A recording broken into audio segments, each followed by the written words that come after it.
Well, hello and welcome back. Today is a bonus episode.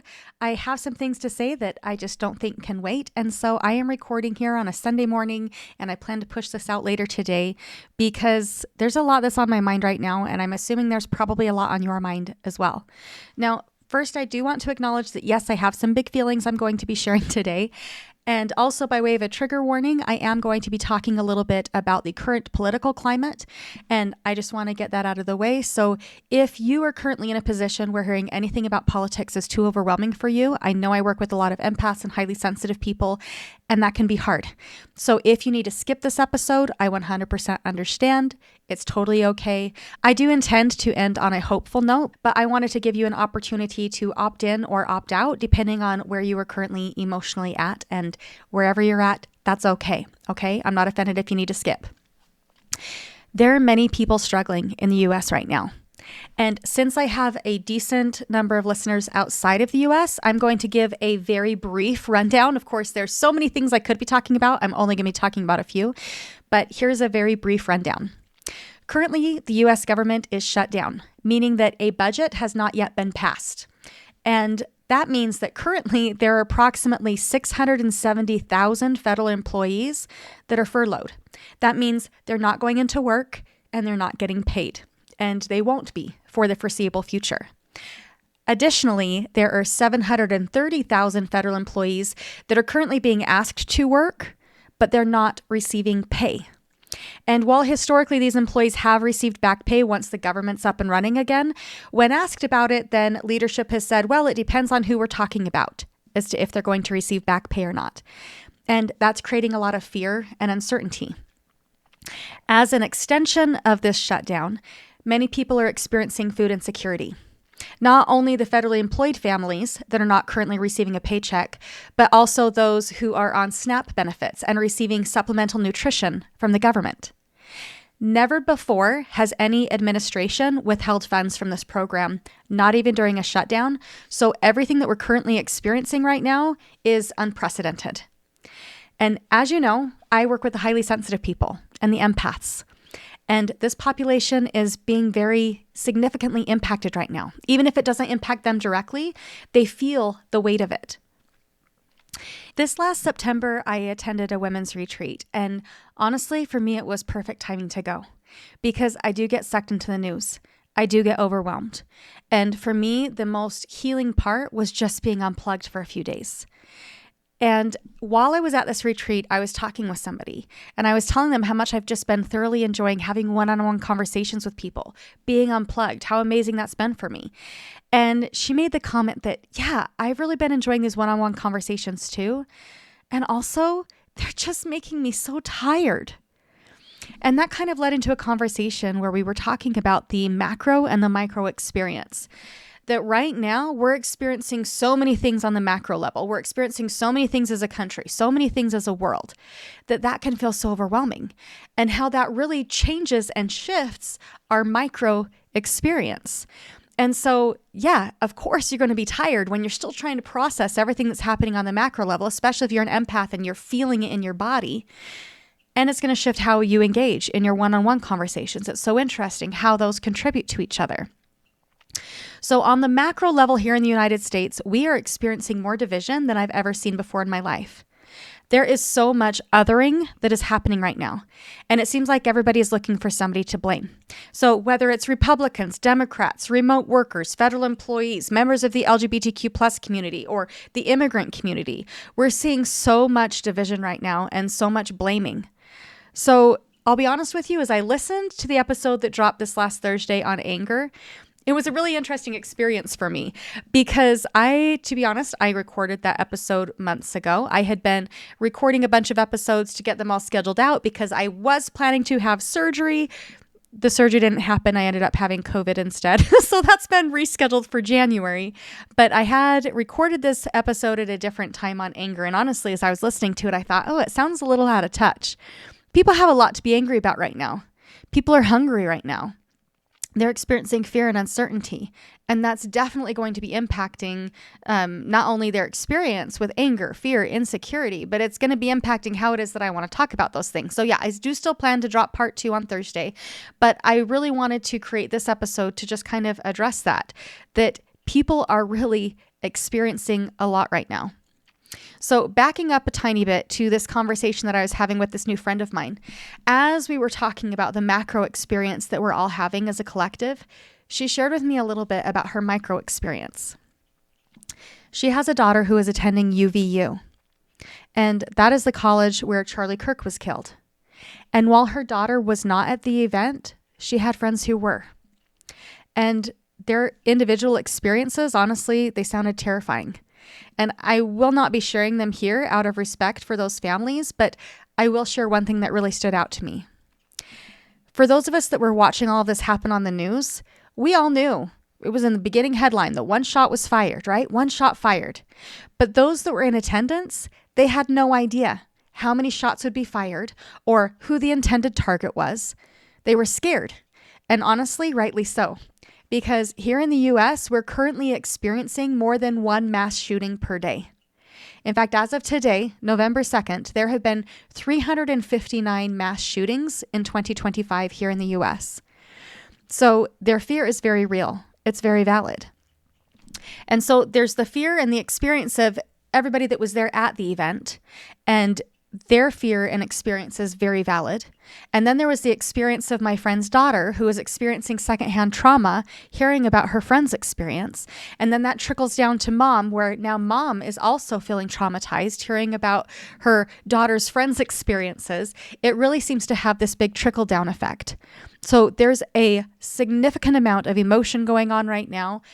Many things that are happening. And not only are all of these big things happening at the global level, but when you add into that food insecurity, that adds a whole new layer when it comes to processing emotion. So why do I bring all of this up? Because as I said on Thursday's episode, emotions are here to teach us. They're here to move us into action. And also as a collective, we're processing a lot right now on the macro and the micro level. And the empaths and the highly sensitive people, they are really, really feeling it. And depending on what their volume is currently tuned into at the moment, right? Whether it's something on the macro or the micro level, whatever it is that you're tuned into right now, whatever's the loudest for you, that's going to be impacting how it is that you choose to navigate that experience. For example, if right now the macro experience is what's loudest for you and your main concerns are around public safety, fairness, caring for your community, you'll be navigating those things a lot differently than if your main focus is something personal on the micro level, like food insecurity or not knowing when your next paycheck will come. So sit for a moment and ask yourself, what's weighing most on me right now? And once you've identified that, ask yourself, okay, what is one thing that I could do right now to make it a little bit lighter? Maybe it's reaching out to talk with a friend. Maybe it's taking a social media break.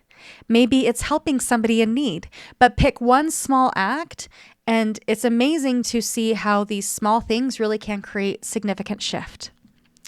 So here in my own town, I have been so inspired by how people have been choosing to show up. Porch pantries are popping up. People that have had those little mini libraries in their front yards, they're taking the books out and they're putting canned food in so that they can help their neighbors. Several of the local restaurants are offering free meals to families that are impacted by this shutdown. People are actively looking for small ways that they can contribute. And it's a beautiful thing to witness. And today, that's what I want to encourage you to do is, yes, it is so overwhelming to see everything that's going on right now.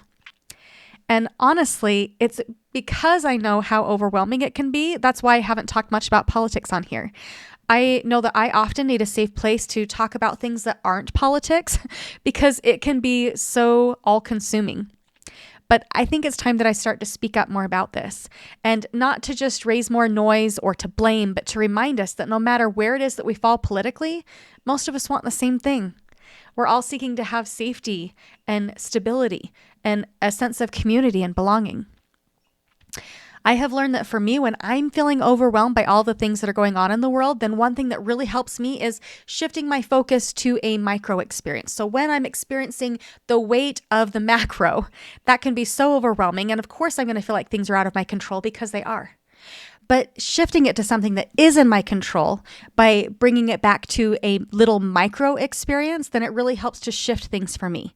So this might be something as simple as being fully present with somebody as they're sharing their pain and helping them to feel a little bit lighter. Maybe it's making a donation to your local food pantry, and that can help you to feel like you're making a difference. Maybe it's inviting a family over for dinner who isn't sure when their SNAP benefits will renew. That can help to create community and connection, and also help to fill a very real need. This last week, I was exchanging Marco Polos with a friend of mine, someone whose family is also federally employed. And she was laying in bed and crying as she was expressing overwhelm, as she was looking into different loan options, as she's facing the uncertainty as to when they will be paid. Because the truth is that stretching funds is one thing, but stretching them when you have no idea how far it is that they need to stretch, that's another fear entirely.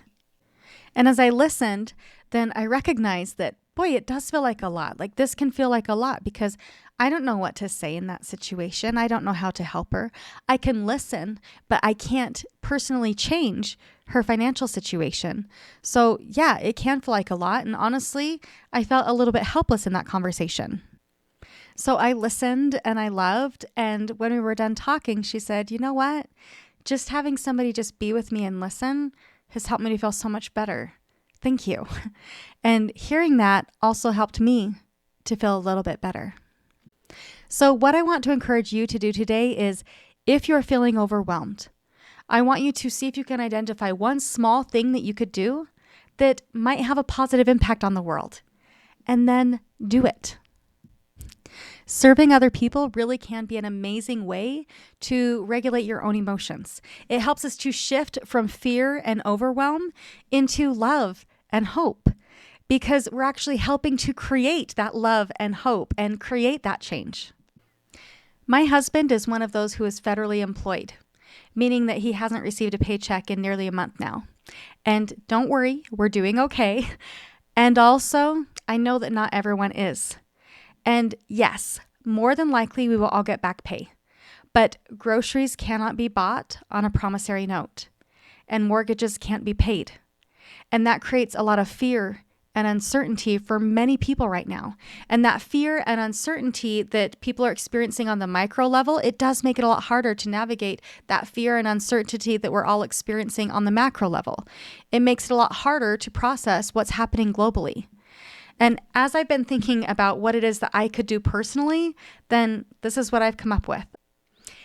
If you have been hurt by this shutdown, I want to help. So come and work with me, and I will not send you an invoice until the government is up and running again. And at that point, if we have received back pay, great, I'll send you the invoice. If we, for whatever reason, do not receive back pay, you will not receive an invoice. You can just consider it my gift to you. So I am currently expanding my availability so that I can help more people. So come and work with me. Also, I am still accepting regular paying clients as well. And so if you've been waiting for a nudge from the universe thinking, well, I don't know, I'm kind of thinking about coaching, consider this your nudge and come and work with me. Also, if you feel compelled to make a donation to sponsor somebody else, or if you just want to add a couple of bucks to my tip jar because you enjoy the content that you're seeing here, then I do have a link in the show notes for both my Venmo as well as to my digital tip jar. So come and make a donation. It will help me to do even more good here in our local community.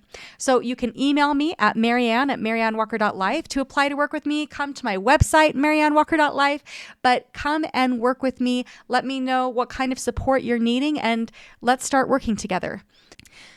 When the world feels overwhelming, and especially during times of crisis, then focusing on small, tangible ways to help other people, it not only helps to support the community, but it can also help to soothe our own overwhelm. We are all in this together, so let's do some good. Reach out if you'd like support. You don't have to face this alone. I love you guys, and I'll see you on Thursday. Bye now.